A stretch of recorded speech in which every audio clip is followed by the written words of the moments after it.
So for people who may not be familiar with you, if you want to just do a quick introduction. Happily. So I am Salome Sibonex. I'm a writer, I'm an artist. I'm also the co-founder of a Substack publication called The Black Sheep that's dedicated to promoting individual freedom and opposing collectivism, groupthink, lots of things that we see nowadays. So we're very busy over there. And Yeah. I'm on X, I'm on Instagram for those that would like to find me at Salome Sibonex. I usually talk about the merging of creativity and individual freedom and how we can think more creatively, more rationally to be freer individuals and then also be more constructive members of society as such. Yes. And that's one thing I do appreciate about your publication. Very similar to what we're trying to do, as far as just like, questioning certain things, looking behind the surface of a given topic, Hmm. and maybe asking some uncomfortable questions or criticisms.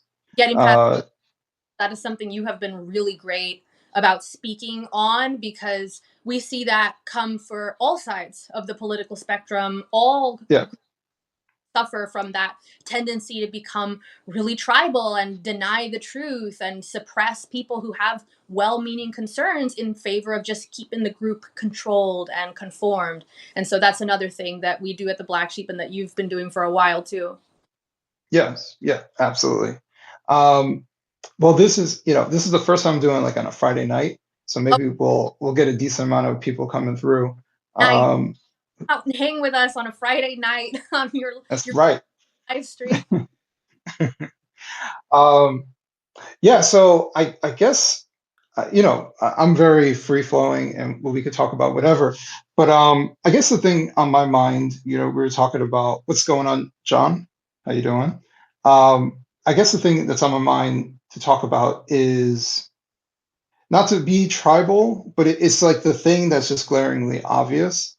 Um, a level of like petulant attitudes coming from the political left, um, and so much so that like I've been following politics for some time now. I'm used to bickering, between both sides and stuff like that. But I'm seeing like something different, something almost childlike. Um, and it's something I'm going to be working on very shortly, writing something about. But it's very there's a dynamic as a parent. There's a dynamic that I'm seeing like very childlike behavior You're like, of I just and these people if they were my kids. Like this would not fly in my household. right. Just it's a level of in some people it's a level of immaturity, Yeah, it's pet. for pettiness.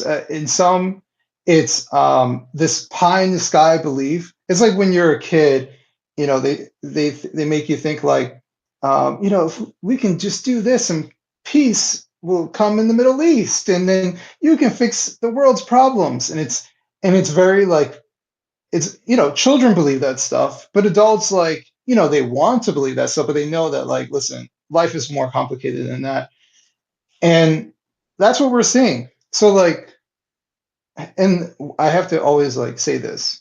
Yes, I voted for Trump, but I'm not a sycophant of Trump.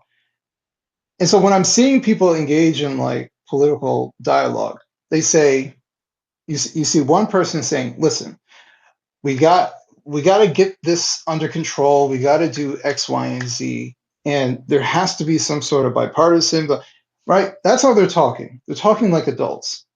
And Mhm. then you see the person respond is like, "Yeah, but Trump is a fascist and he's Hitler. And I'm just like, it's just What are we gonna do with that? Like, I mean, listen, you are preaching to the choir because so much of that is not just like the average social media user, but here's the really nasty part of that.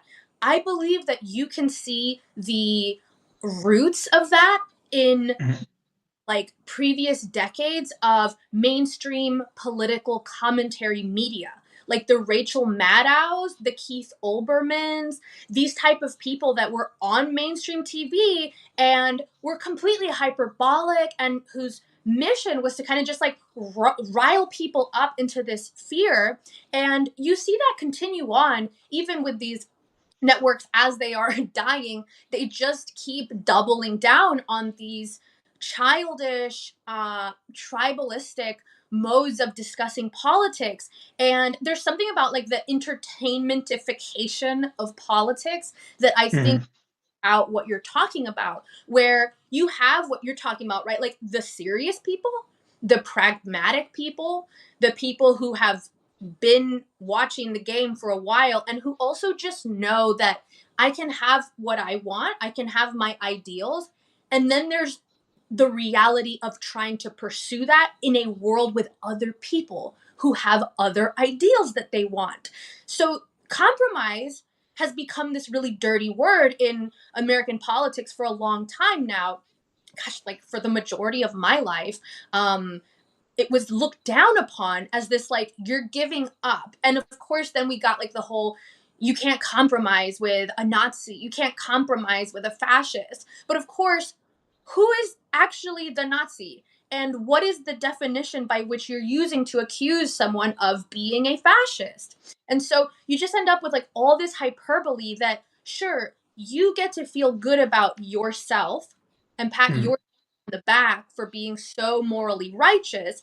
But in the real world, things don't get done. And you see so much of this on the left where it's like people who actually just want to be mad and who want to spew hatred at the people they have made their evil North Star. Like everything wrong comes back to Republicans, comes back to this, that, the other, capitalism, whatever their like stand in Satan is, everything comes back to that.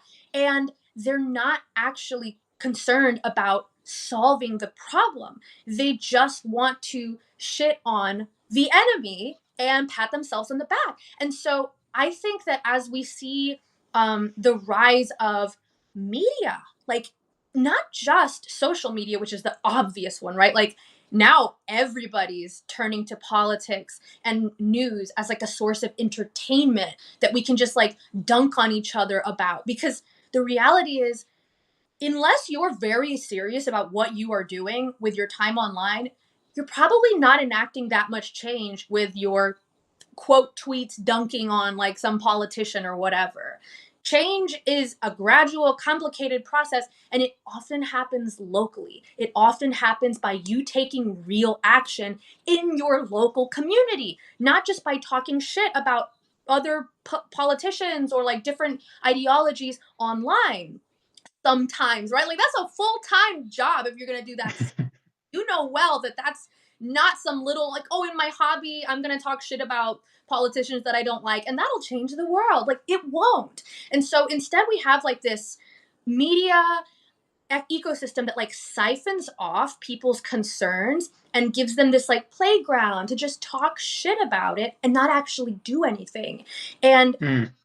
theory is also that this has been a long time coming because we saw this with the rise of like the kind of like entertainment news politics where it wasn't just like here's the headline, it's let me give you the spin, let me give you a whole story, we got this big shiny set, like you have like Rachel Maddow and like Jon Stewart. Even as much as I used to watch him and kind of enjoy him and he's got his merits, it's still this kind of like entertainment politics by which people just entertain themselves and feel good about themselves for just having the right opinions. But like you're saying, Mhm.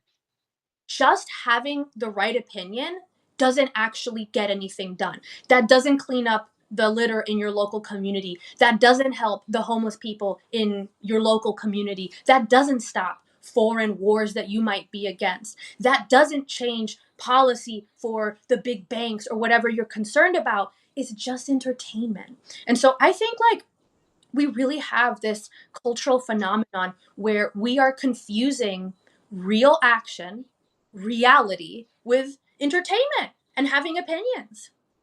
Yeah. Like, I've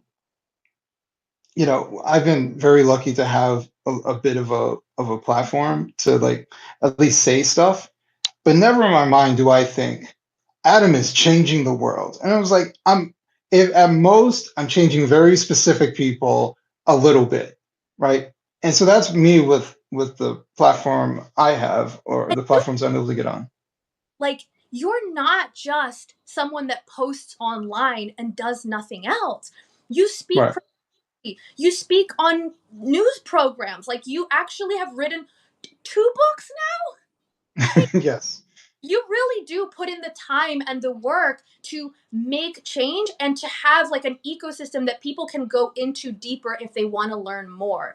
We have so many of this like just influencer type of things where it's like, oh, I have like a million followers and I dunk on whatever the news thing is going on. And it's like, yeah, but what, like, how can anybody do anything with that? Like, how can we take that into offline world and go deeper with it? And like, none of this stuff really goes deeper, and that's often what I see as the problem is like we're just fighting online and thinking that that's activism. Someone that fell into that when I was in my younger like teenage early 20s era, there is so much that goes into that where it's just about group signaling, and that's another Mhm. really hard to kind of like parse the difference between I actually care about this issue and want to advocate for it and make change, and I want my peers to see that I care about this issue and that I'm on the right side of it. Because this one, the social signaling one, doesn't require any real world action. Not anymore. You can just go on social media, be as nasty and hateful to the people your side has deemed enemies as you can be, and that's it. They reward you for that. So we have this kind of like feedback loop, right? Where there's a lot of people who are just seeking that kind of like social acceptance from a peer group, and that peer group really values you having the right enemies. And so then what gets rewarded is how much do you hate the right enemy? And then that's where you get this treadmill of like increasing vitriol, increasing pettiness, increasing hatred towards whatever Mhm. the right enemy is. And it's like, listen, I don't know where we get off the treadmill from. Like, how bad does this get? How far do we go to the like, look how much I can hate the right people mindset without having some real world problems? And I think there are real world problems already happening from that, but they're not getting quite talked about yet because, like, listen, the people that do that shit, I don't think they're very happy. I don't think when I No. see like on social media day after day. I hate these people. Trump is a fascist. We're living in a Nazi society. Is that a happy life? Is that a sense of well being? Like, are you a pleasant person to be around? Because that just seems to me like a really miserable place to be in. And you're also not doing anything that tangible to change the world. So that's how you're going to spend your life. I think it's really bad for people. But I don't know how when we start to grapple with that yet, because I don't think many of these people have even admitted that to themselves. Yeah. So there's the purpose part. For some people, it gives them purpose just to do these particular things. Um, but I'm just to go back a little bit. I was thinking about you. You mentioned the signaling. Hmm. I was watching a video. I can't remember who made it, but they were talking to different politicians. Elizabeth Warren, uh, was it Jasmine Crockett, and a whole bunch of different people. But it's like social media where they ask them a question and then they just give them like a quick answer and then they go to the next clip. Like it's one of those. And they went up and they said, so who does Donald Trump serve? That was the question. Who does Donald Trump serve? You know what most of them said? The billionaires. Yeah. The billionaires. Elizabeth Warren, the billionaires. And so now they're not standing next to each other, right? They're all in different places, and this person's randomly coming up and asking this question. The billionaires, the billionaires. And see, if you know nothing about politics and you just see like, oh well, Donald Trump is standing next to Elon, who's a billionaire. And so he must be serving billionaires. And he's the only person in the government who has ever taken money from a billionaire. But if you've been paying attention to politics, Everyone takes money from billionaires. Matter of fact, if you can get a billionaire on your side, you're in a good place to run for office. Like that's the name of the game. So even someone like Elizabeth Warren, I'm pretty sure she has pictures out there with I can't remember his son's name, but George Soros' son. Oh, was it Alex? Alex Soros? Yeah. So I'm pretty sure there's pictures of Alex Soros meeting all these people. I'm sure we can go to Open Secrets and find all different types of billionaire-led uh, um, was it super PACs who are giving them money left and right. They're not anti-billionaire, but it's the signal, right? We just have to say we'll say the thing, and it makes people, yeah, the billionaires, they're bad people. Like like Yeah. it's that kind of thing. Because trust and believe, the millionaires fuck people over too. So like you know, or the corporations, right? They form the lobbying groups. Some not all lobbying groups are bad. Some of them are. Um, are they giving precedence to some lobbying groups over what American interests are? These are legitimate questions to ask. But just to blanketly say, not a particular billionaire, like maybe one of them like he's serving Elon, which is a childish kind of response. But they said billionaires, just plural, billionaires. It's such a dishonest tactic too, because we saw with Harris that I believe she actually had more billionaires in support of her campaign. I could be wrong about that. It could have been like more millionaires or something, but I'm pretty sure that because that rhetoric was being used so much of like, oh, Trump is for the rich. Trump is for the selfish rich people who just want to open up child labor in the mines again because they're so greedy and they want to take all the money from the middle class and cut down all the wonderful welfare programs that have absolutely no problems with them ever. It was like coming out then like, well, wait a minute, let's look into that. Actually, who did have more billionaire support? And I believe Kamala Harris actually has numerically more billionaires that supported her campaign. Trump just had the richest billionaire in support of his campaign in Elon Musk. But actually, it doesn't hold water at all. The idea that Trump is this like, oh, he's just for the rich. But of course, this is the thing about understanding political rhetoric and right having, as we talked about in the beginning, that kind of eye for what tribalism looks like, which is that's just a scapegoat. That idea that like, oh well, whoever has the billionaires on their side, they're the bad guys. Like, is that really the case? I mean, billionaires are people too. Give me the reason why I should just instantly hate all billionaires. Like, what is actually the reason? And then often the reason comes down to something really naive and unrealistic, which is they just shouldn't have that much money. And I'm like, well, I fundamentally don't agree with that because I don't agree with taking other people's money just because they have reached some arbitrary limit of too much. So I actually don't care who has billionaires on their team. I care about what they're going to do. But of course, that's the convenient sleight of hand that those kind of politicians do, which is like, don't look at the policies. Don't look at our policies and what we've actually done or are telling you we'll do. Look at who the baddies are. Like, who are the bad people that are on the side of Trump? They have the rich. And it's like, I don't even accept the premise that that's a bad thing. But again, it's Right.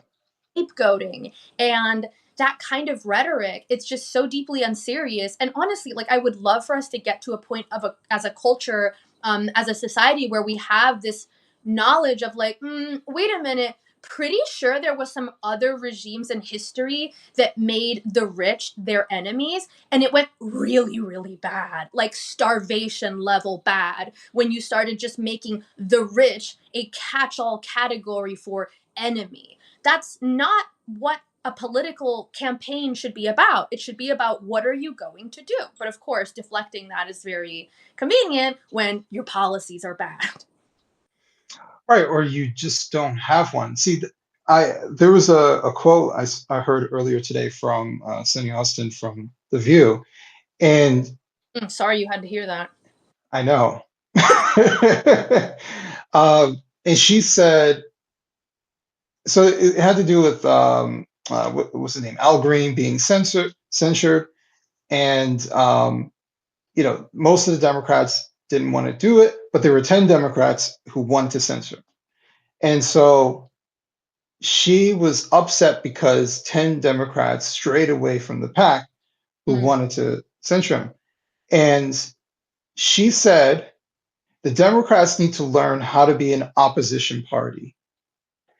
And I thought to myself, that is a very fascinating phrase. Be an opposition party, which means that all you do is oppose. So it means you're for nothing. You have yeah, no ideas. All you're doing is just trying to be a roadblock in front of the party that is winning, right, right? And so, how does that work?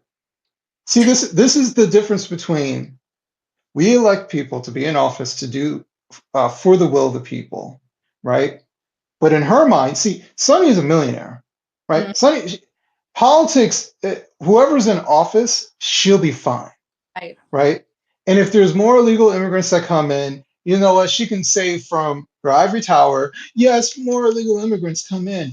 It doesn't impact her. She can live in blissfully ignorant lands and hmm, advocate for these things because it does not impact her. But I've said this before, and I said it last night on Sky News Australia. Down the street, there are warehouses filled with illegal immigrants that come in every day, work jobs that I know Americans would work.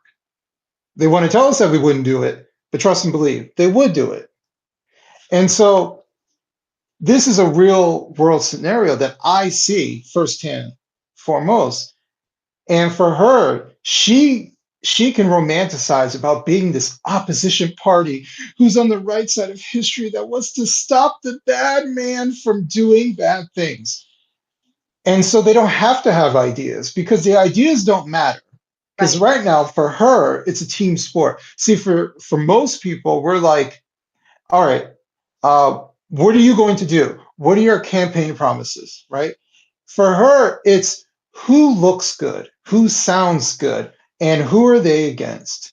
And it's just two fundamentally different ways. Her feeling is that Donald Trump is a racist, misogynist, blah, blah, blah, blah, and, and anything that he touches deserves to be burned. And so it doesn't matter if there's a 13-year-old with cancer that he, wants to celebrate him. You know what? F that kid too. That problem. it's a problem. Gotta oppose Donald Trump part acknowledged him. out against supporting kids with cancer. Can't have that. I mean, Can't have that. that's such a great point that you make, and I mean, you see this on in some regards, like the right has this problem on a smaller scale, where Mhm. that knee jerk opposition, right? But anytime that kind of like groupthink or tribalism comes in, like you'll have some of that. But like you've discussed with her case, and for a lot of people that identify with the Democratic Party, it's like very much in this kind of Rob Henderson-esque luxury belief things where it's not actually about like pragmatic politics and the reality of a problem and thinking rationally about, well, we have to solve this problem. Here are some of the different ways that people have suggested solving this problem. Let's discuss, Mhm. like people who actually want to solve the problem. It's not discussed like that. And you see that in that kind of commentary where it's like, we're here to oppose. Oppose what? You don't even know all of the things that will yet be promoted, that will yet be pushed to you. So how can you be making up your mind to oppose when things haven't even come down the pipe yet? I mean, if tomorrow the Democrats came out with some great position, I would support it on principle if it aligns with what I think is good. They're not going to do that, but if they did, I would recognize that. And that's how you actually solve problems, is by picking the solution instead of picking the team you most want to be on. Like that's not what politics is supposed to be. And unfortunately, Right. it's become that. And there's so many reasons why it could be that way. But like obviously, when you talk about someone like Sunny, you see so much of this moral posturing when people talk about their political beliefs, and you can tell how much they've wrapped up their identity in being on this team and not on that team. that team has the bad people. This team has the good people like me. And so, of course, at that point, you're just completely in an irrational state of mind that's not engaging with the reality of whatever issues are being discussed. It's just all about like being on the right team.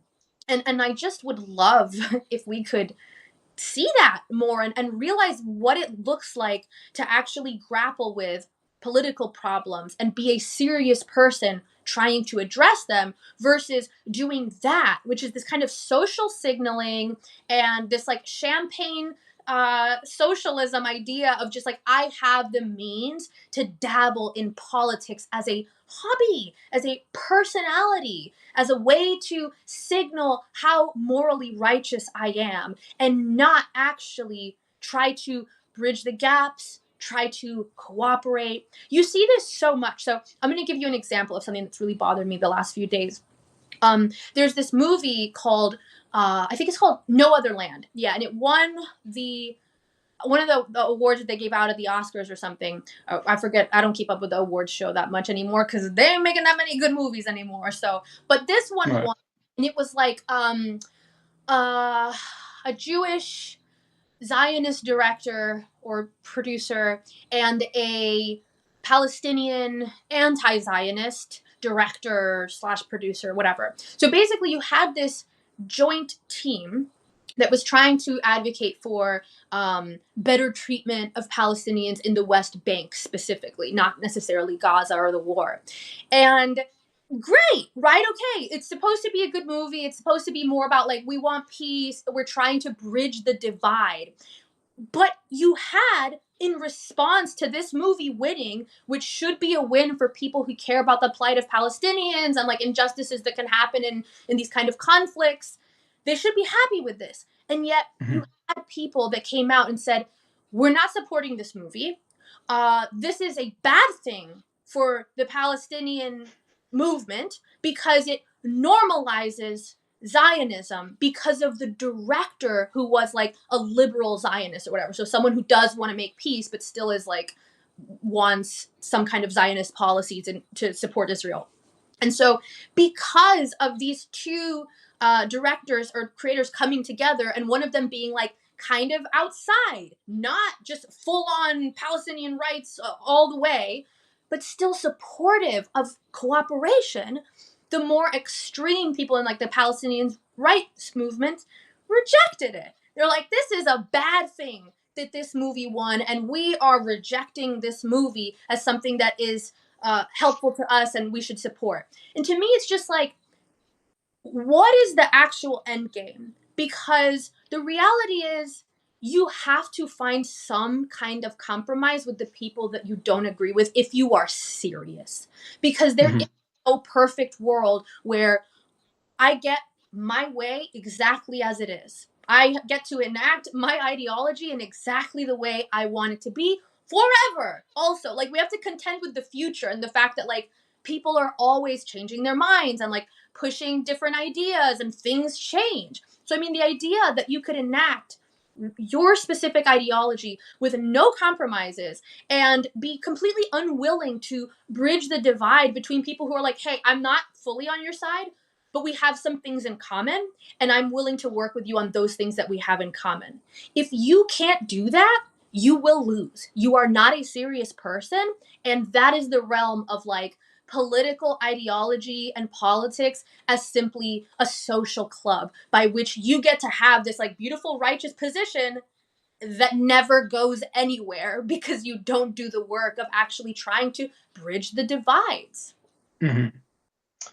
That's yeah. Well, and speaking of like social club or country club, I think that's the difference that I'm seeing within politics right now is that the the Democratic Party is mostly led by um, country club type elites.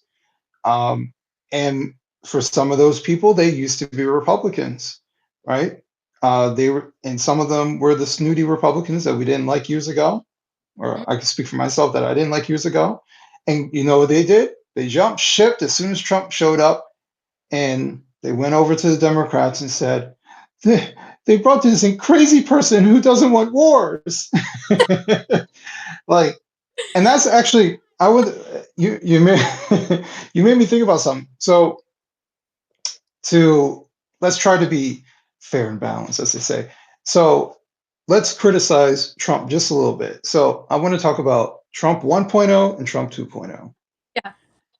And Trump 1.0, um, well, for one, I was a Democrat at the time when he was elected, and in hindsight, I can see some areas where I thought he did all right, and some flaws. So my biggest issue with Trump was that I think in many cases he meant well, but he was his own worst enemy. Mm. So he would do these interviews that he didn't need to do. Mhm. He was firing people left and right. He had a hard time building like a coalition of people around him. Maybe some of that is his fault. Maybe some of it isn't. Um, I think he was, and I think he's kind of admitted, like when he got into the Oval Office, he was like, "Man, I'm here. Like, what the hell do Right. I do?" Yeah. Right. So there's a bit of inexperience in government that um, became obvious to him, and I think for some of us, it became obvious for the public. And I think he didn't fully understand the politics game as far as the personality types, the the willingness to negotiate, all these different things. Mm. And Trump 2.0, I actually think that the best thing, maybe not economically, but I think the best thing was that he did lose. And I've been saying for quite some time, like sometimes you learn the most after you lose. Yeah. Sometimes you got to fail and you realize certain things. And on top of that, he almost lost his life. And I think even in the second run when in his campaign after the assassination attempt, he seemed different to me, Mm. and he seemed more focused. And um, he said multiple times like he believes that God. I think he said it during the speech. Yeah. I heard. God had him here to do the right thing and to try to save America. Like he truly feels that, and that's how he feels. God bless him. I think Trump 2.0 is far more focused. I haven't seen him wanting to do some junk interview with some combative person where they can chop up the interview and say, look, he's a crazy man, and not see the rest of the interview. He's not falling for those traps. Matter of fact, he has competent people who are around him. Notice how many people has he fired? No Oof. one. No one. He has competent people who are around him. His press secretary seems competent. He has, I mean, we can go through the nominees and stuff like that for different positions. But the point is that he built a coalition of people. Look at like uh, RFK, right? Tulsi Gabbard. He built this coalition of people. That was the move that, like, to just like briefly interject. That was Yeah. the let's go. Okay, this is a whole different game because I mean, RFK is traditionally a Democrat. RFK is kind of like more like leaning towards progressive. He's not a conservative. He's like an environmental lawyer. He's someone that progressives would have just loved until they were told, no, he's on the bad side. Actually, he's an enemy. And then suddenly all the propaganda came out about how he's just this terrible monster. And it's like, amazing how it just like flips like that. Like, nope, he's bad. All the propaganda comes out. But when I saw him bringing this coalition of RFK, Tulsi, and people like Elon, I was just like, this is different. This is actually something very unique and Mhm.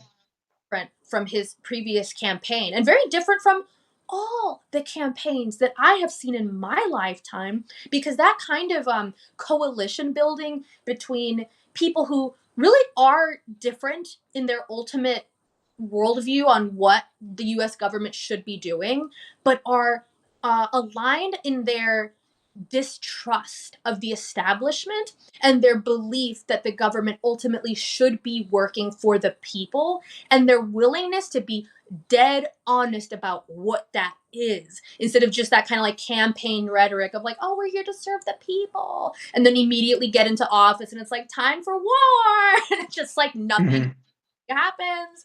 This felt to me before he got elected, where it was just like this the building up. I was like, this is really historically interesting and important. So completely agree with you on that front. Like Trump 2.0 is a whole different animal. And not entirely right though. Like he's very still Trump in so many ways, but like in kind of the ways that maybe give him a strength.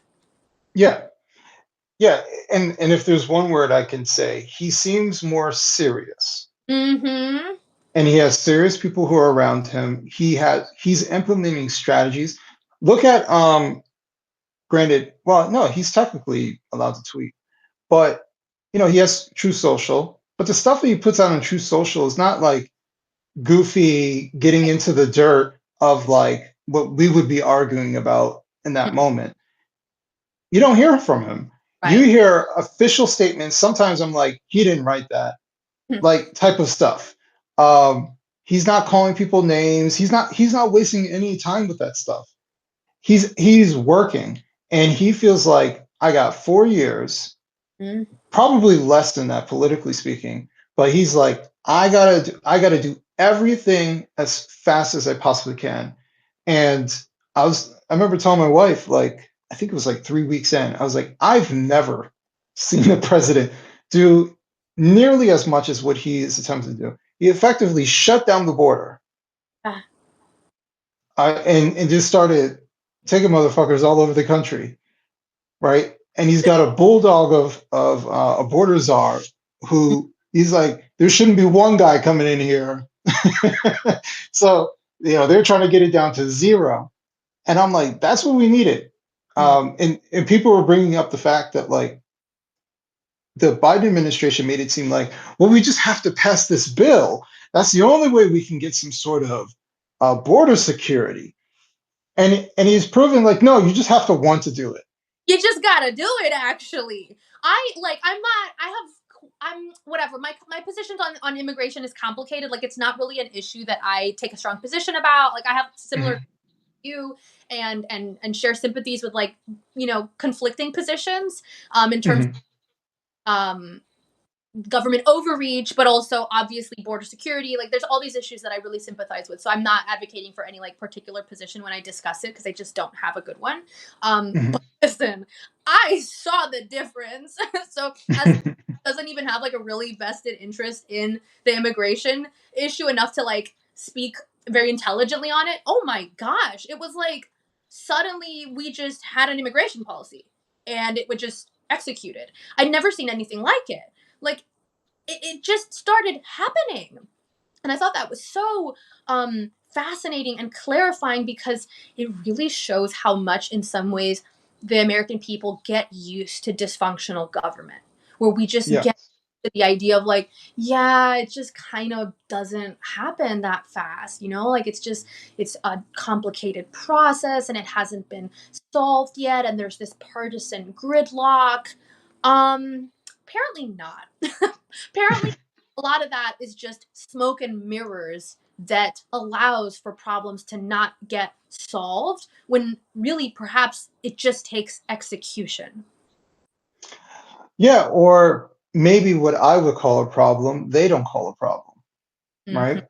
Yeah. And so that's the other thing. For me, watching tens of thousands of people stream through our border. So listen, as much as we talk about the media being biased and it being left-wing biased, when 60 Minutes shows up at the border just on a random day, and they're watching Chinese people, Indian people, Mexicans, El Salvador, Yeah. and they're just standing there filming, and they're asking, where are you coming from, as they're throwing their passports as they're walking through. Where are you coming from? Oh, I'm coming from China. How did you learn how to come here? On TikTok. Oh, really? Like, TikTok can subvert your immigration policy. You've got a serious institutional rot problem. Well, that's the thing. We didn't really have an immigration policy. I mean, Right. we did. We just weren't enforcing it. Yeah. And and this goes back to you can want all the laws in the world, but if you don't enforce any of it, then it doesn't matter. Right. Like Exactly. I'm sure we still have some sodomy laws in parts of the country, but no one's knocking on doors saying we got reports of sodomy happening here. Um, Man, that took a left turn. Great TV. Yeah, but no, but you're right. I think a lot of people, and I'll include myself in that. It's just like, listen, this is how it is. It just takes a little bit of time. Um, and what I'm seeing is no, actually I came to the conclusion some time ago that we've had people running the country, whether it be politicians or bureaucrats, who do not value what America has, 100%. right? Because they just give it away. So when Trump is coming in and saying, listen, we got unfair tariffs, how come we can't sell cars in Germany, but Hmm. Germany can, because the tariffs are so incredibly expensive, it's pointless, but Germany can flood our market with their cars. Why would that ever happen? And it could only happen is if we have people who are in leadership positions who do not value the American market, who do not value the American product. So much so that they say, you know what, Mexico, why don't you guys take the factories and build it there? Like, that's why we became a service economy. That's why we just became, we said, well, we got the banking sector. What else do we need? We don't need to manufacture anymore. What's that China superpower? What's going on? And it's just everyone is acquiescing to some sort of outside power and just giving away what is valuable. And so much so, you see USAID. What are they doing with USAID? Giving away all of our money, whatever program. Whatever you can come up with, apparently, is what they're doing over there. Yeah, Right. I resonate with that. And the interesting thing I think about what we're seeing, very much so with the U.S. aid situation and the tariffs situation, is that for the first time in my lifetime, you have an administration that's like anti-establishment in the sense of anti the previous establishment, which really worked against the American people in many ways and simply worked to benefit a small minority who were in favor with different establishments internationally, both the US establishment and international establishments, because obviously, like, people who run companies or have stakes in a production of whatever items they're producing and selling can be in another country and want to lobby for preferences for their companies in those other countries. And so all Mhm. kind of has been happening in some regard behind closed doors. And I think this is the first time in my life where you've had an administration come in and just kind of like pull the sheet off, of all of it and say, like, this is not working for Americans. This seems corrupt. This doesn't even make sense. This is very ideologically motivated, but is being used by being funded by taxpayers who don't agree with this ideology. So you really have like this incredible animating force in that broad anti-establishment energy that is in the Trump administration. And so it really is like acting like this kind of cleaning house mechanism by which it's like, look at all the shit that they've been doing. And I Mhm. not something that I recall happening in the previous Trump administration, right? So I think that's kind of part of this Trump 2.0 that you described. Correct me if I'm wrong, because I didn't vote for Trump in the first term because I just was like not ready. I was like, I'm not voting against him, but I'm not gonna vote for him. And so I Mhm. for Joe Jorgensen, ridicule me as you like, but whatever. This just I'm not ready to be a Trump voter. This time I was like, let's go.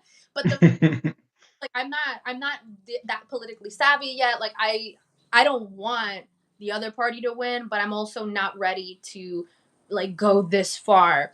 Um and he won anyway. And so actually no, wait. Yeah, no, that was the first one. Yeah. So he won that presidency. And I just don't remember, like I remember being like, okay, better. I'm relieved. um but I don't remember this kind of like we're cleaning house energy coming from that presidency. It really was like more of the what you would expect, in the sense of like we're gonna make America first, like we're gonna do these things, and it's like, okay, but how, and are you really gonna do that? And in many ways, like it was still better than the alternative. But this presidency just seems so unprecedented in the level of like pulling the sheet off of bureaucracy, corruption, misuse of taxpayer dollars, um, policies and deals that work against the American people. And I never seen anything like it. I don't know if you have the same experience. No, I haven't. And I'm like, listen, yeah, but this seems really unprecedented. in many ways it is. But listen, it's not to say that. So the criticisms against Trump right now are more so. All right, let's say USAID. Oh, they're firing all these people from there. Or, I hear little nitpicky things. And listen, none of this stuff is ever going to be 100% good. Like it's never going to be 100% clear.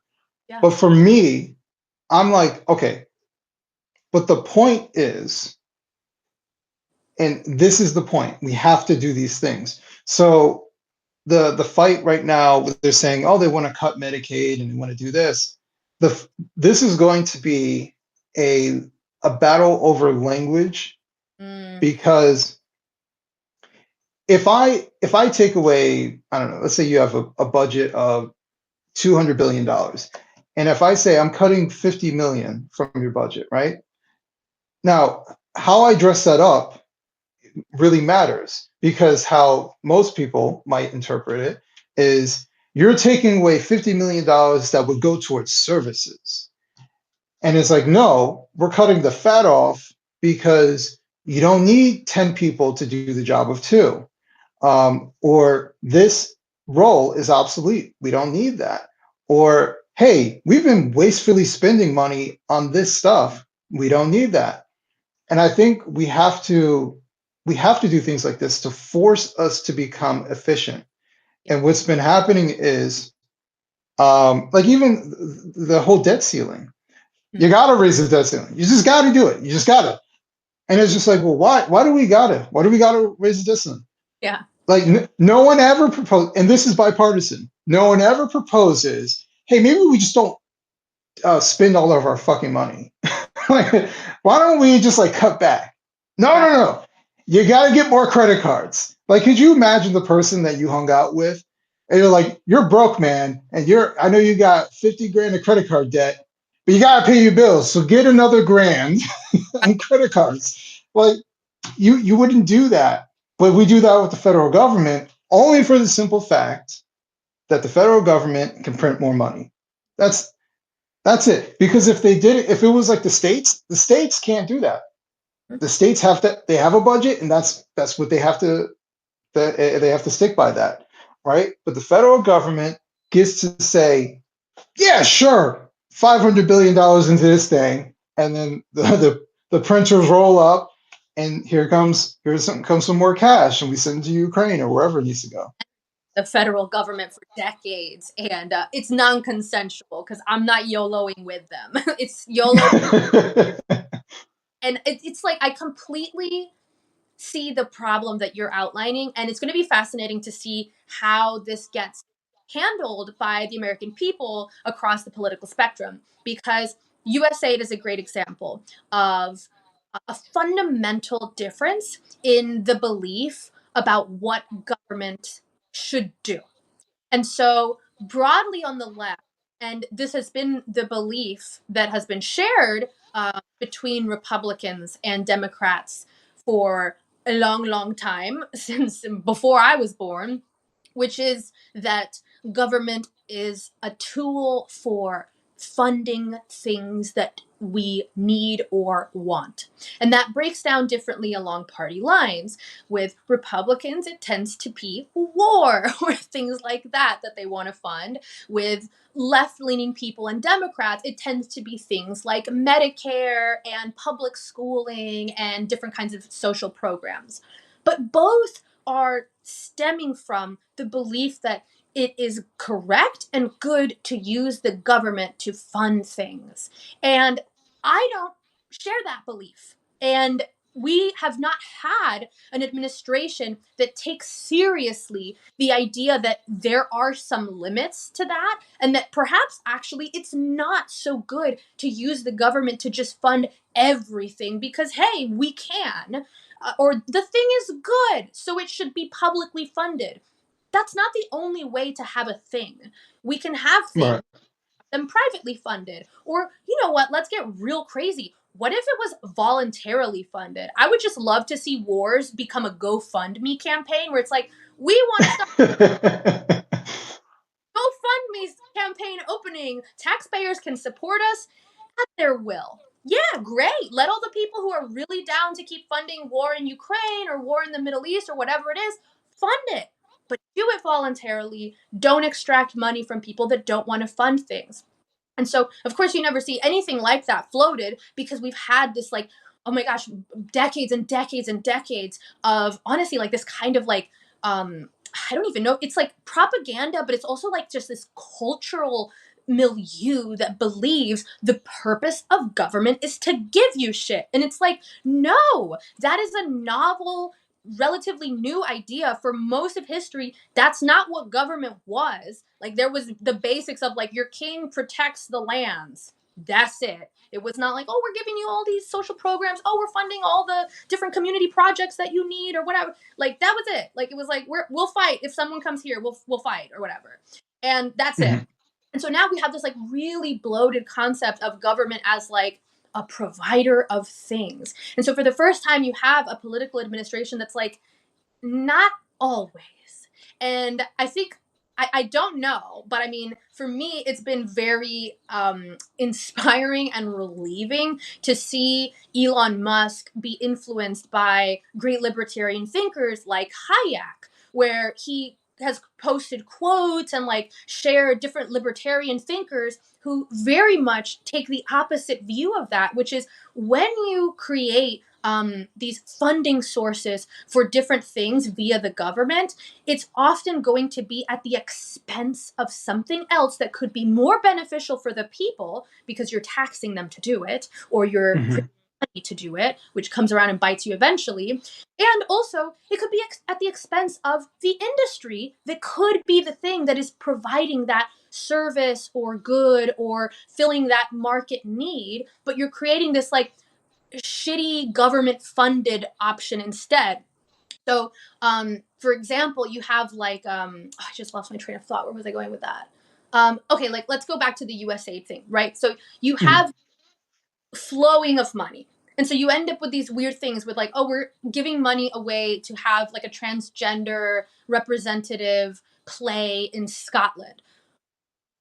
Why can't that be funded by the people of Scotland voluntarily? Like, why does it need to be funded with American taxpayer dollars without their consent or even their knowledge? That's not even something that they're benefiting from. So you have these instances where it's things that are just not even in the country of the people whose money is being spent for these things. And so the only way you can have that is if you have this government mechanism by which you can use other people's money to fund bullshit that wouldn't normally be funded with your money because you would probably not be sending money to Scotland for a transgender representative play for obvious reasons, right? You might go to your local playhouse and support the transgender representative play, which would make sense because then that's the thing that you want and you're supporting it with your money. But when you create this system by which person A can use person B's money unlimited, it's not going to be an efficient use of the money, and it's often not even going to be a good use, like an actually benevolent use, because listen, I don't know, about everybody else. But when I have another person's money to spend, I'm not that responsible with it. So I've been in situations where it's like, here's the company card, go have lunch. And I'm like, we're eating today, boys. Like, it's not my money. So I just don't think about it that much when I'm going to spend it. When it's my money, I'm like, you know what? I don't need the extra smoothie with my lunch today. It's a little too expensive. I'm just going to skip it. I'm full anyway. If I'm spending somebody else's money, I'm getting seconds and I'm getting thirds to take home to keep in the fridge for tomorrow. That's just how, that's human nature. That's why communism doesn't work because you use your resources rationally if they're not your resources.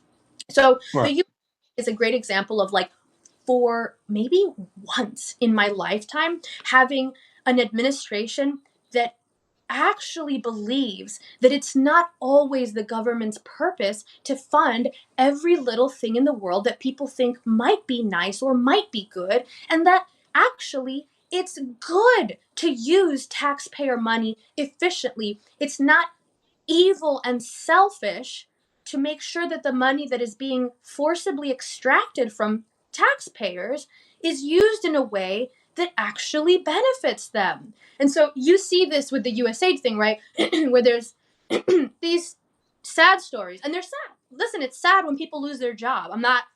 We don't have to be like, I don't care. Like, we can care and be like, that's terrible. That's so hard. I sympathize. And it's fucked up that you were given a fake job. That's the actual problem, is that the job that there is no demand for should not have been given to someone. That's the Mhm. is when the government creates these fake jobs and bloats up to provide people with income that isn't actually from doing something necessary, because then we all lose, right? So the person eventually, that unnecessary position they hold is going to be found out to be unnecessary. And it won't be wrong when someone says, we don't need to have 50 different weather people at this one organization all flying around the country to give weather talks every week, flying first class. Like, what's going on here? That's a real story, by the way. That is someone that I who was like, oh, I know someone who just lost their job and they were like a weatherman and whatever. And I was like, oh, that's so terrible. Like, what was the job and whatever? And my friend was like, it was not real. Like, it really was just this job where they were super cushy, flying around to give talks on like the weather, like talking about the weather. And it's just like, yeah, if you can't get that job then in the private sector, that means there's not a demand for that job potentially. And so you have this kind of like twisting of the situation, right? Where it's like the bad ones are the ones that cut off the money supply and reveal that the job is not necessary, as opposed to looking one step further, which is whoever turned on the money supply and allocated it to jobs there was no demand for. And that's really the cruel thing to do there. And so I think it's like we can show concern and sympathy for people that are in that position of like having held a job that there's no demand for, while Mhm. also recognizing that the ultimate problem is that the government should not be funding jobs for the sake of funding jobs. Yes. Um, there's some, I think I wrote something about this. I feel like I did. Um, but basically, like one thing that came to mind, Elon and Trump when they make cuts in USAID, is I realized America is fake rich. Like, like everyone thinks that That's so it's the equivalent of like you drive down a nice neighborhood and you see, man, everybody has a BMW, Mercedes, and look at that huge houses like a McMansion. Oh man, it's beautiful. Like these people are loaded, but right. behind the scenes, they owe $700,000 on that house. Each car they still owe about 100 grand on that each car that they got. They got about $1 million of debt just every day looming over their head. and the only thing that they got is a decent job. And they just need time to catch up to their fake rich lifestyle. Um, and I'm like, man, America is fake rich. We're over here saying, oh, we got the biggest economy. Look at us. And we spin like gamblers. Like we just give our what's that? BBC, you need some cash? USAID. What's that? Transgender opera? USAID. Like just everybody, just giving everybody money. What's that? You went into our markets? Fuck it. Come into our markets. We don't care, right? We're rich. It doesn't matter if you take our money. We still got more. And we just have like this fake rich lifestyle. Meanwhile, we got the bank. We got an unlimited bank that'll keep giving us money and saying like, "Hey, don't forget, I'm taking interest out. Yeah, yeah, yeah, whatever. I'll sign right here." Just keep printing the fucking money, and that's the mentality that's been happening. Is that we think that we are theoretically the most prosperous society probably in human history, yet we're probably one of the brokest at the same time. Like we are like this. Our government is just hanging on a hair.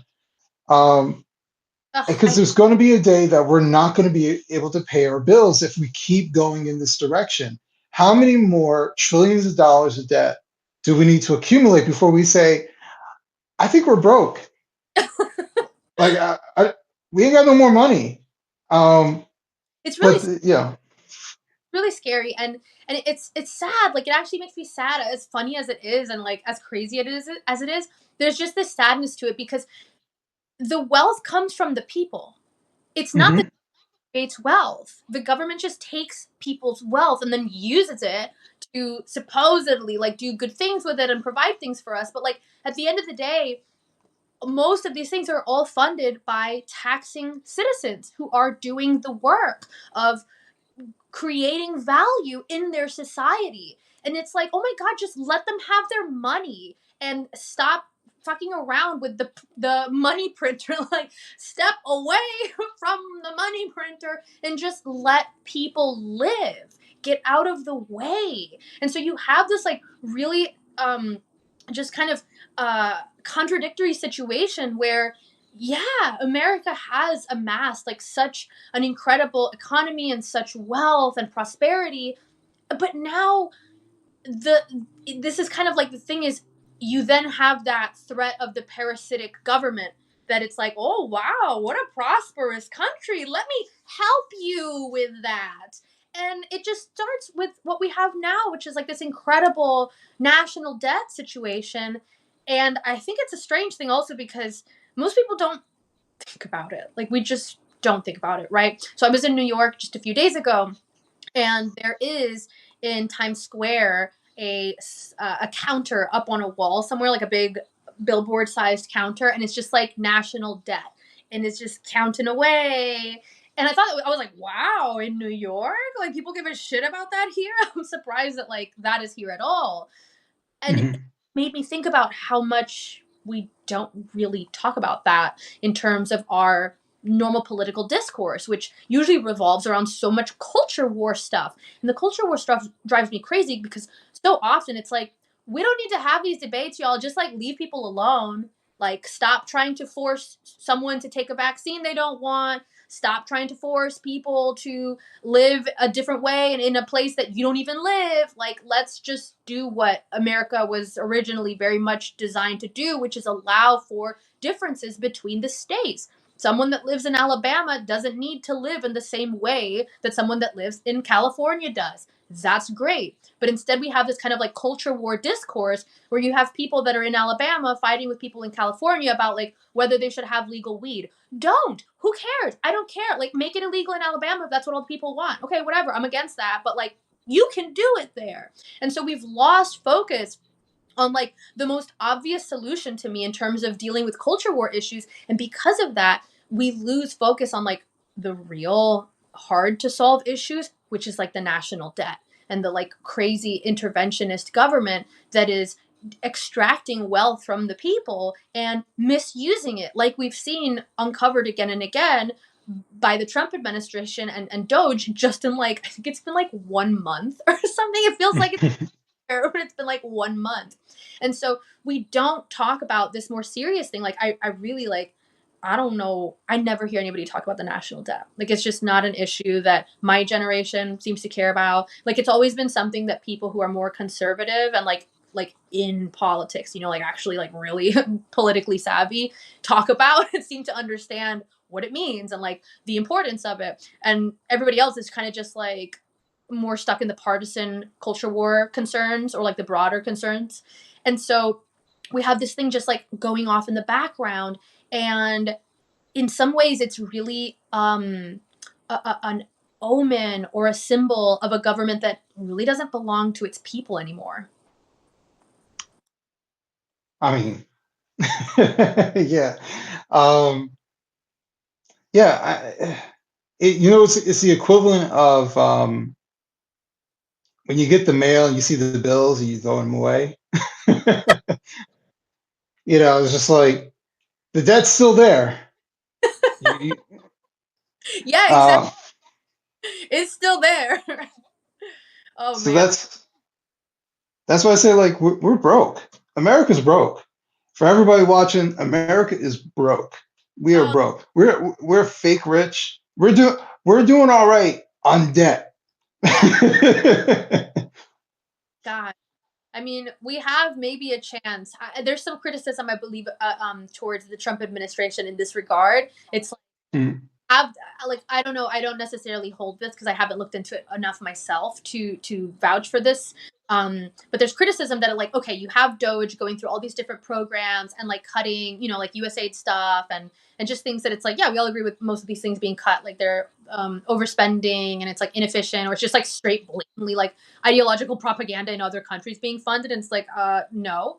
And so you have all of that stuff that we agree with, but then it's like there's some question of like, okay, well, um are we going to cut serious spending in other regards, like spending for military funding and things like this that are like these huge sources of spending that I think many people would be willing to like reduce some of these budgets. And so that would be like kind of the criticism. It's like, okay, how far are we going to take this? But again, it's like I hear that, like I get that concern of like, are we going for the big things too? Are we really going to make that dent in the government spending and thus the national debt, or how far is this going to go? And so I don't know though, because obviously we're like a month in, so I I don't think people should be that zealous yet in terms of being like they're not really gonna do a good job of cutting things. Though I do think maybe you know more than I do. Wasn't there just like a spending bill that was passed, and like wasn't Thomas Massey the only politician that voted against it? yes, and I will admit I don't remember the details about the bill. Yeah, my life has been busy. There, no, trust me, like it's there's so much to keep up with. It's insane. Like I don't know Yeah. how anybody does it. But I remember that bill was some of the concerns of like, okay, so we're talking about all this like frivolous spending, but this spending bill just got passed and it's got like I don't know all the things that it has in it, but I really support a lot of Thomas Massey's positions on thing in particular, government spending, because that's one of the things that like principled libertarians are going to just be like, no, not that, not that, not that. We don't need to be spending on all these things. And I think probably one of the things in there was just like more foreign aid, and like more military spending and things like that. That it's like these are such big sources of national debt that they would make a big dent in that kind of government spending. And so you have though these Republicans that are still kind of like in that older bipartisan support for government as a thing that just provides whatever that we were talking about earlier, as opposed Mhm. to the newer Trump esque Republicans that are kind of on board with that, like let's really clean house in this establishment and let's bring down this crazy amount of government spending that's often on things that really just are not even relevant to things that government should be spending. So the jury is still out, I suppose, on how truly effective that kind of cutting of spending will be. But honestly, like, to I think we were making this point earlier, but the thing is, like, yeah, what we're talking about, like, people being kind of naive and dogmatic about what they want to see in their politics, to the point that they Mhm. cannot and cannot recognize progress. And I think there's some concern with that among like everybody, but like Trump supporters in this regard, because right, once you get your guy in office, it's like, okay, it's time to scrutinize, which is good. Like it's like we are talking about, like, it's like you can still have voted for someone and not be like a fanboy that's like, I never criticize them now. That's really unhealthy. And so we want to criticize, but at the same time, I think that give a man a moment. Like, they just got into office, and so we need some time before we can really start making deliberations on how effective some of these policies will be, or some of these approaches will be, like cutting of spending. And so far, I am happy with it. So I'm not one of these people that it's like, I don't believe like this is going to go far. That was something that I watched a Jon Stewart segment recently, and his thing was like, there's all these things that they could be cutting, and instead they're cutting like $1 million for HIV program in Africa. And it's like, I hear the criticism, I get it, but we must also compare to all the previous administrations who didn't even have the conversation, right? Like, didn't even Right. show you under the hood of what was going on with a lot of this funding. So I'm not in that camp of like being so suspicious that you can't just be like, hey, at least we're kind of moving in the right direction. Well, that's you actually bring up something that drives me crazy. I've watched administration come in, Republican, Democrat, never scrutinizing how money is being spent. Yeah. Like once it's established, not some new bill and how much we're going to spend on this new bill. I'm saying no one has ever tried to cut stuff. No one. They just gets bigger.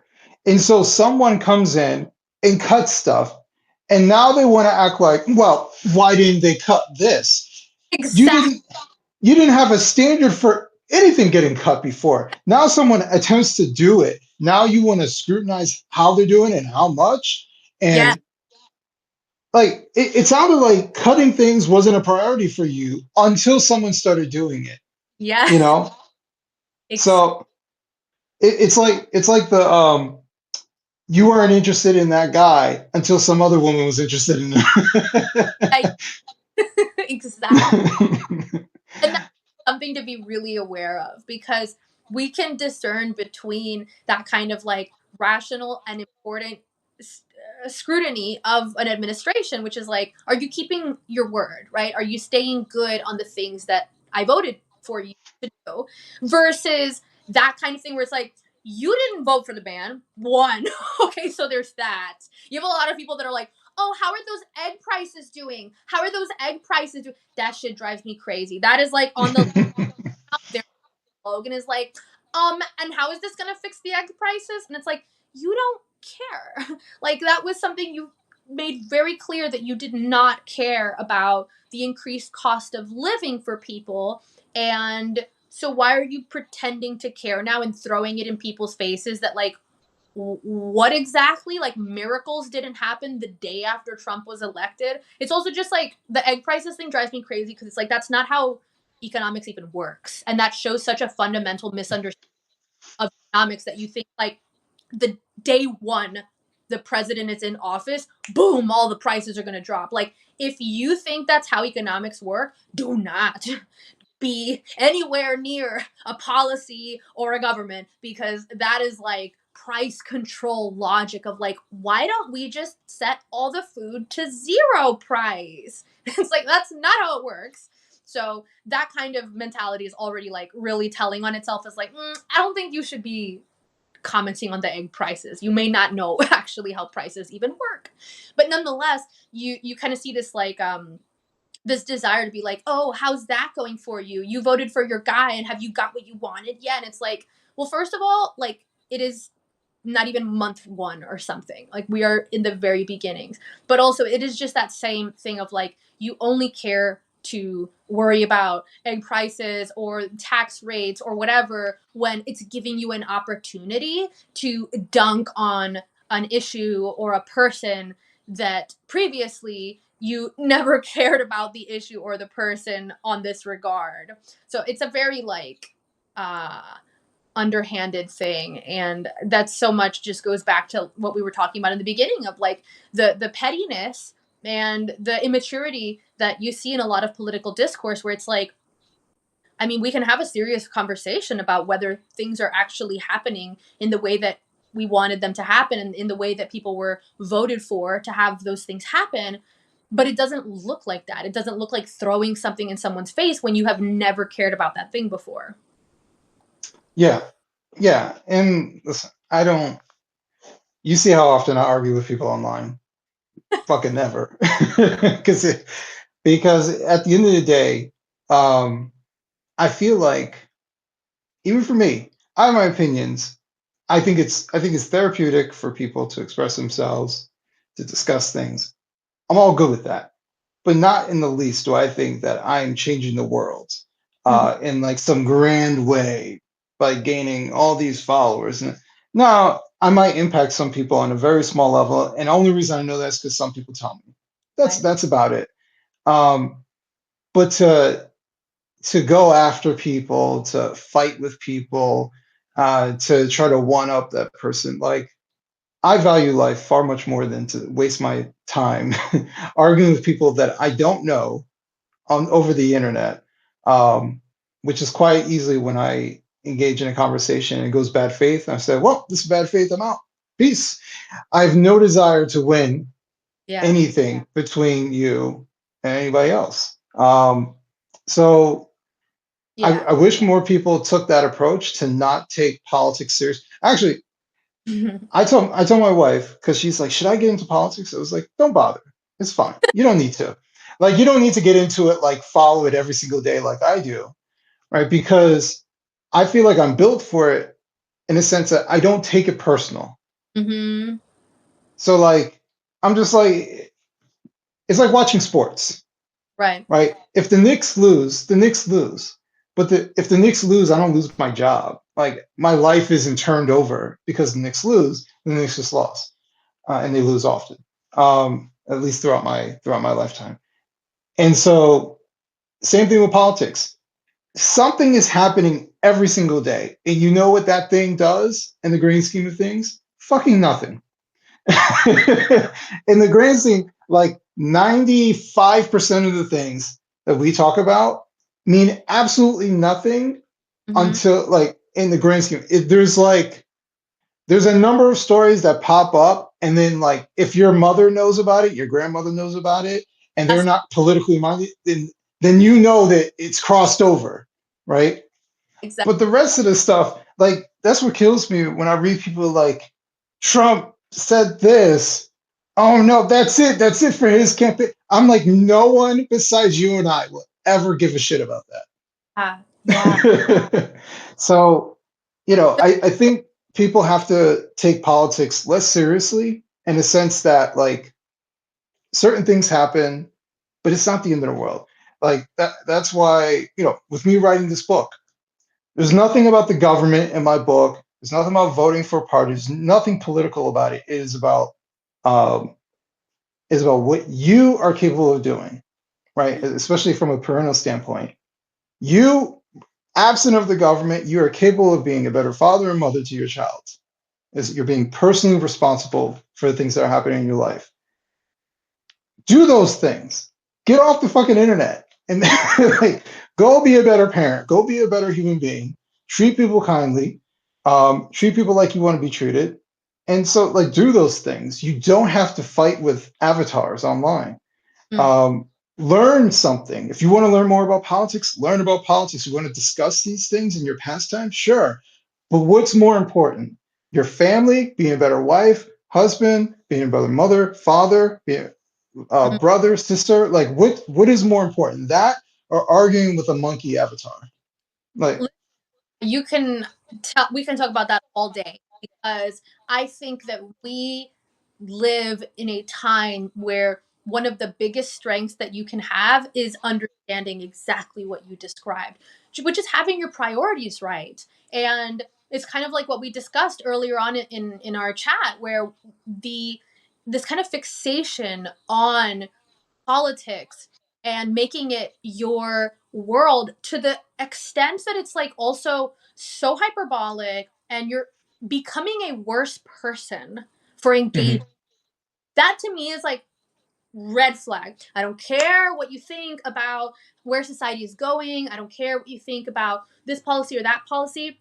If you in your actual life are spending your time being a worse person, like just fighting with people online and insulting them all the time, and like you find yourself in these petty fights, and it's like that is precious time of your life. And it's one thing to have an intellectual debate, it's one thing to have like even a heated exchange, it's going to happen. But like you know the difference when you're just berating people or talking shit for the sake of talking shit. And one of the things that's really fascinating about this is like it's really not this pie in the sky idea of like, oh, don't fight online and be a good person. Instead, like what you're talking about goes down to the level of biology. The things that Hmm. you shape you. So the more time that you spend engaged in vitriolic, petty political rhetoric, that is shaping your brain. That is priming you to then make that choice that much faster tomorrow and the next day and the next day. Because we are very adaptable, habitual creatures. So the things that we practice are going to happen more often. And so like one of the best ways that I catch myself and I'm like, I want to respond to this. Like I'm like, this is not going to be a productive exchange. Um, what am I choosing here? Like, what is the value system that I'm using to make a choice here? And it's just like, do I want to spend more time engaged in something that brings me displeasure? Like in some ways, it's kind of very obvious. It's like don't spend time doing things that make you upset and angry that much. Like if you can help it. And the social media and just like consuming news media also, like that's something that I remember back in the day when we did not have social media, period. And it was just news media that people would keep up with, like on the TV. And I would see my parents like watching the late night news, and they'd be like, oh, somebody got shot in this neighborhood, more at 8. Oh, this thing is going to get real bad. We don't know anything about it yet, but it looks like it could get real bad, more at 7. And I would just sit there and be like, you have never been to that neighborhood ever. They just told us nothing, no facts, no information. It was all just like emotional, scary stuff. Why are we consuming this? Like, what does this actually do for you? It just seems like it's putting you in this mindset where you're either afraid or angry, and none of the things that you're afraid or angry at are actually in your physical reality or are even likely for you to interface with. Like, it'll be like, oh my God, there was a bad um, disease epidemic or terrorist attack in a whole other continent that you're never going to even go to. What am I going to do with that information? You know, like when we are in this information age where we have so much information that we can consume, the top skill, like for having a peaceful, value based life, is going to be that kind of discernment where you realize, does this action, does this time that I'm spending really take me in the direction of a life that I want, in the direction of being a person that I want? There are so many times where I'm like, step away from the keyboard because it's better if you just don't. And there's so much Hmm. open up, like especially now, I feel like there's ever since Trump was elected, I feel like Twitter has been real on fire. Like it just feels like there's like a lot of like ramped up energy there. And so I'll open up my feed and I'm just like, oh, so this is what we're fighting about today? Nah, I'm good. It's just like, I'm not doing this today. I'm not gonna join the fight today. And it's actually like that simple. Like you just decide that like I'm not gonna join this fight because there's a fight for you every damn day if you want it, multiple a day. You could fight all day, and the ability to choose, like really, like it sounds kind of cliche, but like could choose peace is also present to us and never been more important. Yeah. When it comes to places like Twitter, I'm very good at relying off of like my notifications because Mm, it wants you to, it's going to show you stuff from people that you typically engage with if you don't follow them. And it's going to show you stuff that are generally positive, unless you're getting like ratioed, right? mhm. Then, but like it's generally going to show like stuff that is favorable. That's one thing that I've noticed. So I don't scroll through the comments. I usually just rely off my notifications. The thing I realized also is like once you see it, you saw it. Like you Yeah. can't unsee it. So I don't go looking for stuff because now it's in my head. That's Like so this person just called me this, and I'm like, that's such an absurd thing. And so now I'm thinking about it for like the next 5 minutes because it's so absurd. yeah, yeah, And yeah. that's the thing about our brains. It's like we can see 20 positive comments. You're amazing, but it's that one person who says, you're this, and it sounds crazy, and it just sticks in your head. Should be. So yeah, I try to, and everybody should try to watch what you consume, right? And the things that you might be just casually reading, and you see someone with a bad faith argument and stuff like that. But like you have to ask yourself, was I looking for it? Mm. Like, and maybe I could control this so I don't look for that. Substack has actually been pretty good, at least on my own Substack page. With Yeah. the people have, they generally follow because they like what I have to say. But there are people who say like I disagree on this, and we have good conversations. I think I've blocked one person or maybe two people ever. Um, but like good conversation, stuff like that, I don't have much to worry about. But it's I just try to I stay away from like if there's a communist that says something crazy, I don't engage with the communist. I know what they're going to say.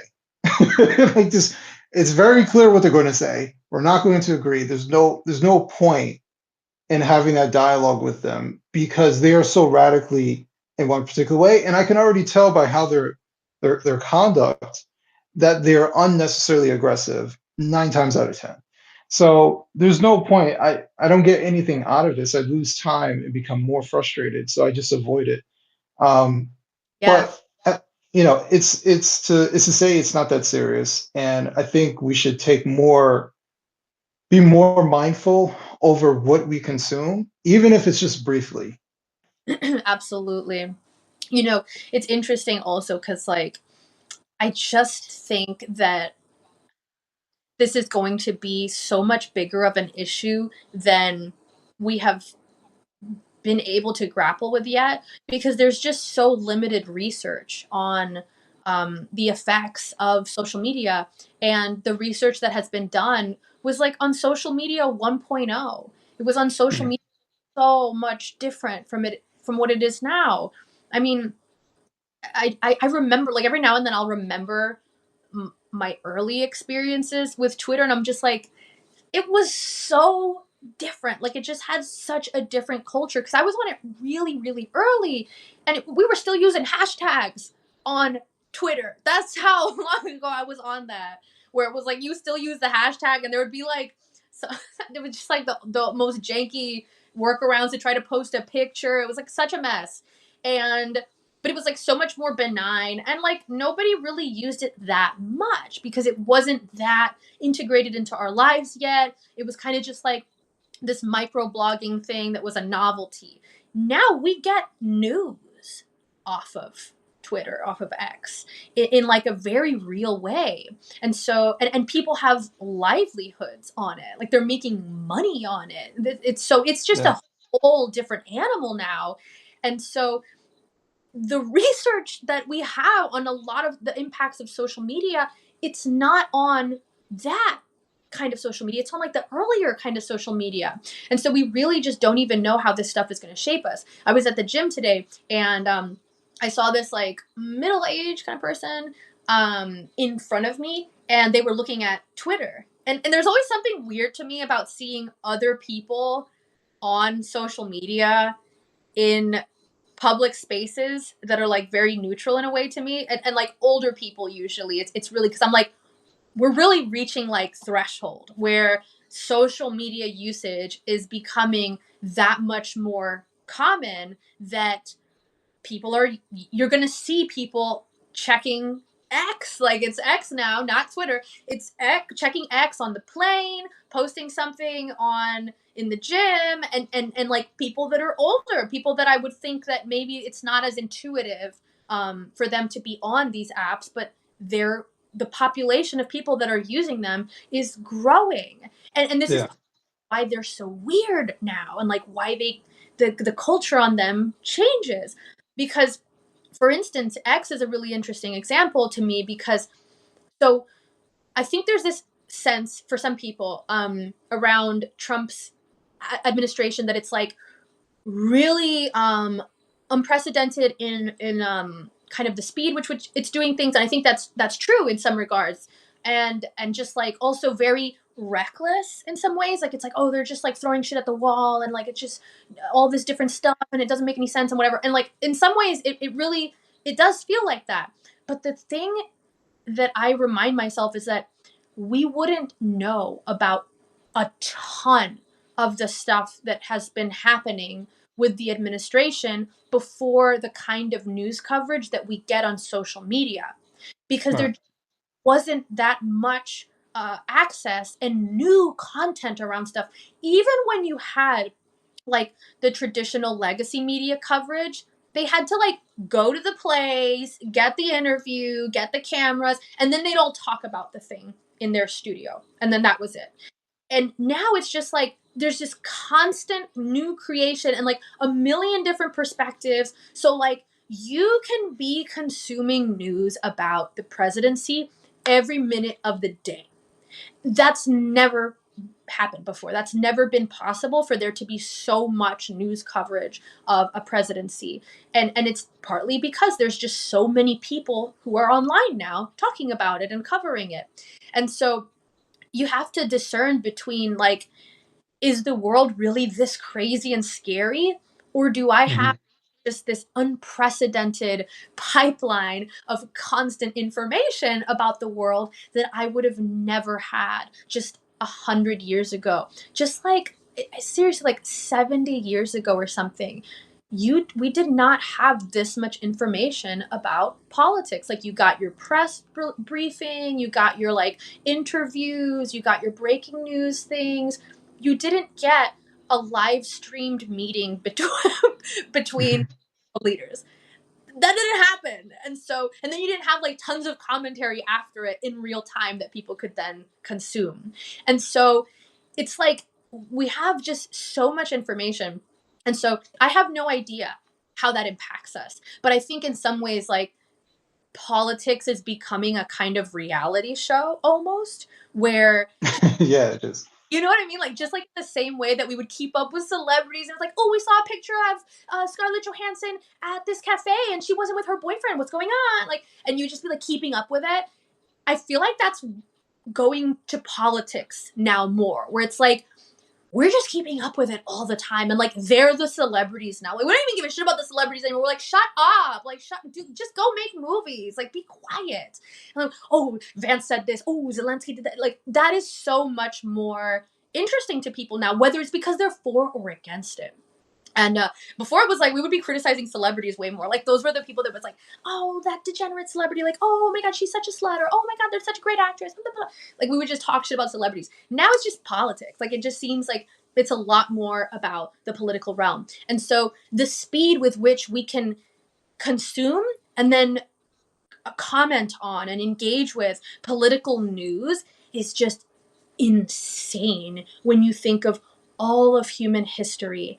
But not even like that, you could just like 100 years ago, which is like a blink of the eye for how long that we've existed as a species. So I really don't know what the impact of that is, because humans are so adaptable. Like we change so much based on what we engage with, based on where we are, who we're around, like the needs of the environment that we're in. And so now that we have this like technology where we're able to keep up with the world, and like things that we simply wouldn't be able to keep up with at the speed that we do now, what does it do to how we look at each other, to how we think about things, to how we live our lives in the physical world, right? Because you're talking about like, don't forget to be a good wife, a good husband, a good member of your community. Don't forget to like live your life in the physical world. And I really think that as much as that can sound as just like, oh, duh, that is going to be one of the bigger problems that we see in perhaps the next 10 years, I would say, where people just kind of start to not live their lives as much in the world around them. And it just becomes so much more about like the virtual world that we're in. And the virtual world that we're in is so inhuman in many ways. Like, we don't have the physical presence with each other. So we're already stripped of like the one thing maybe that we have evolved the longest to depend on as like a cue for what to do and how to be and how to relate to each other. So Mhm. physical presence gone. And then also we have the lack of real time interaction, which is why I like live streaming, because it's actually a real time discussion as opposed to posting and things like that, where it's like, I'm gonna post this and then I come back in an hour and someone's like, you bitch. I'm like, oh my god, I'm having dinner. Like, why am you, I'm getting called family, which goes to the thing of like, don't go looking for shit, right? Like, there are many times where I have the impulse. I'm like, I could check my phone. I'm like, wait, I'm having a nice day. If I check my phone, I might see something that might make my day less nice. Am I willing to take that risk right now just to alleviate a little bit of boredom while I'm in the elevator? Fuck no. And I put my phone right back in my pocket because I don't feel like getting called a bitch or an idiot by some rando while I'm on my way to an important meeting in the elevator. So this is just like an unprecedented world that we're in. And so I think so many ways we're going to be returning to this seemingly cliche but very traditional advice of like, remember what matters, don't forget that actions speak louder than words. Like, it's so amazing to me that Mhm. that phrase of actions speak louder than words, that existed before social media, I believe even before the legacy media. And now it is so much more relevant to say actions speak louder than words when we're in an environment where you see only words and you have no idea whether the person speaking these words actually has an admirable life, actually is a Mhm. good person, as opposed to just a talking head that tells you what you should believe and what you should do. But does their life reflect good values and the truth of these ideas being functional, or are they just saying what sounds good? Who do you listen to if you can't see what someone's life looks like as an example for whether their ideology works? So unprecedented times as usual, but I feel like this is a particular weird time that we're living in. Yeah, absolutely. I did want to read a comment from Chris Thorpe. He was saying, add that we are finding how much money was spent to quote unquote social engineer people on social media and with the actual news media. And he's right. Right, right. It's like not just in our country, right? Like, I know that there was some talk of finding that there was funding for essentially propaganda or whatever in foreign countries. It's like, Oh, yeah, yeah. Yeah. what? What are we doing? Why am I paying for that? I don't want that. But that We again, were, to that point of it happening in our mhm. um I mean, of course, like, this is why people are talking about like, are we going to defund NPR? Which is kind of sus if you think about it, that the government funds a media company that then tells you we're definitely critical of the government that funds us. Like, But wait I a minute. We got to keep NPR because they speak in a very light tone. could fall asleep too. Yes. Uh, So, no, this has been a great discussion. We're coming towards the end here. Obviously, we're going to see each other in, was it 2, 3 weeks? Yeah, yeah, very excited. For your book launch. Yes. It should be fun. There's going to be a lot of people there. Um, so for and nobody really knows about it because it's private, but having a private book lunch with certain people, she accepted my invite. That So and as well as Jake. Jake is coming yeah, with you. there. Um, so I'm looking forward to having you guys come celebrate with me. I do appreciate that. And actually, I'm assuming that people know what the hell we're talking about. So this book right here behind me, The Children We Left Behind, it's my new book. It's coming out April 1st. It's available in pre-order. So if you can order it from wrongspeak.net, or you can go to Amazon, Barnes& and Noble, wherever you want. You can place a pre-order. If you're not a book reader, but you're an audiobook person, the audiobook is almost done. It's put in the final touches. It should be available by April. Um, so hopefully it'll be available by April 1st. April 1st is the launch date, so hopefully it'll be available by then. Um, but yes, Salome, thank you so much for coming through. And this conversation that we had, I do appreciate it. This is Oh, like the third was it like the third thing we've recorded together or something like that. yeah, Because we've done two breaking breads. Yeah, I love like that is a pleasure for me. The conversations are always so fun and awesome. yeah. And whenever you're ready, I'll come on Black Oh, Sheep. I gotta have you on Black Sheep because I want to talk about your book, particularly because I just think it sounds like such a phenomenal and very necessary conversation starter. So that'll be great. So people keep an eye out on wetheblacksheep.com for that incoming conversation between us. Absolutely. So we'll take it from here. Everyone, all we got 88 people in here. Thank you so much for everybody who's watching this on the replay. Thank you for staying tuned, listen to the conversation. Um, Definitely stay subscribed, read all my stuff. Go to my YouTube channel. I'm trying to build up the YouTube channel, youtube.com/@wrong_speak. And check out the videos. I'm doing the article video thing, making a visual representation of my words. And yeah, so there's a lot going on. But thank you again, Salome, and we'll keep in touch. Yeah, awesome. Thank you for having me. Yeah, thank you for coming on. Peace out, everybody. Have a good night. Enjoy your weekend. Deuces.